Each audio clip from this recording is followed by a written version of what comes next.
Benvingut al tutorial que t'explicarà com fer cerques avançades en International Medieval Bibliography, una base de dades referencial de l'edat mitjana europea, de l'Orient Mitjà i del nord d'Àfrica.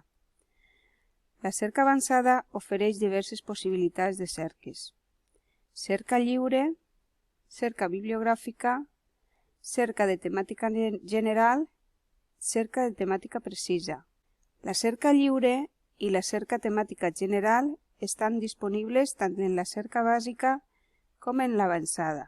Es recomana, per tant, consultar la cerca bàsica. En la cerca bibliogràfica hi ha diversos camps disponibles que, tret de l'any de publicació, ofereixen llistes d'autocompletat.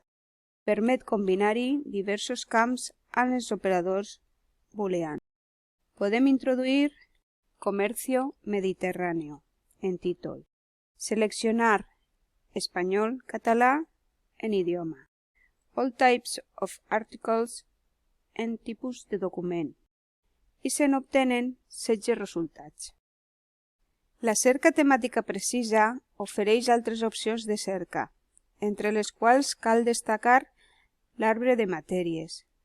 Les cerques són genèriques, de manera que quan tria un terme dels nivells superiors de l'arbre i inclou tots els termes agrupats a sota d'aquest.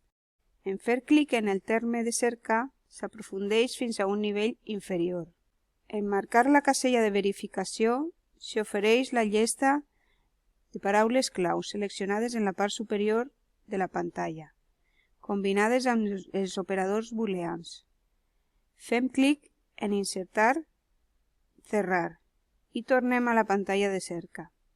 En la part inferior dreta hi apareixen en roig els resultats de la cerca. Per a visualitzar els resultats, fem clic en buscar. La visualització de resultats que apareix per defecte es pot canviar si activem els desplegables. Els resultats es poden seleccionar i exportar o imprimir. Alguns documents tenen accés al text complet. Fins ací l'explicació sobre com funciona la cerca avançada en International Medieval Bibliography. Esperem que us hagi sigut d'utilitat. Gràcies per l'atenció.